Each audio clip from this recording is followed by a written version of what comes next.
Welcome back to Fossil Friday. Today we're going to take a look at some of the amazing fossils in Gateway's Fossil Lab. The first set of fossils we'll look at are from the Shastasaurus, which is a type of ichthyosaur. Ichthyosaurs are a type of marine reptile that look very similar to today's dolphins. The fossils depicted here show us the rib bones and the vertebrae segments that make up the animal's backbone.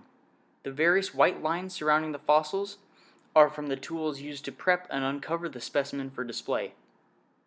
The Shastasaurus fossils were found near Lake Shasta and are from the Triassic period. These would have belonged to a near 25-foot long animal. Our next fossil looks like a puzzle being put back together to make a Camel Metapodial, or what would be the camel's hand bone. Camel Metapodials are quite unique because they have the structure of two bones that are fused together. You can actually see the groove that runs down the middle, showing this structure here. This piece here is where the toe bones are connected.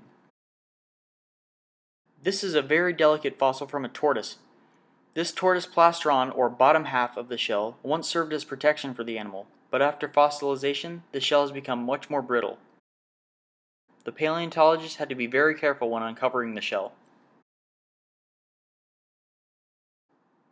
Here we have the lower jaw of a horse. You can see this partial jaw is still being uncovered from the matrix it was found in, but the teeth are easily recognizable. This jawbone would have belonged to a horse that lived during the Pleistocene era. And we have a second jaw fragment. This time it belongs to a rhino. This would be the lower portion of the jaw with the stray tooth that was also uncovered. Although today we think of rhinos living in Africa and Asia, they were actually living in North America as well, about 55 million years ago, and went extinct in North America around 5 million years ago. The last set of fossils belong to a mastodon, found near the Sierra Nevada foothills. Mastodon are very similar to woolly mammoths. They were shorter and stockier, but still featured the woolly coat of fur. Believe it or not, this is actually the upper part of the animal's skull. The skull is upside down, with the jagged teeth here facing upward. Right now, the fossil is in process of being excavated, so the paleontologists who are working on it must be very precise with their excavation tools. The mastodon's large pointy molars, seen here, were used for eating conifer twigs, crushing pine cones, and coarse grasses and mosses. Along with the skull, both tusks of the animal have been recovered as well.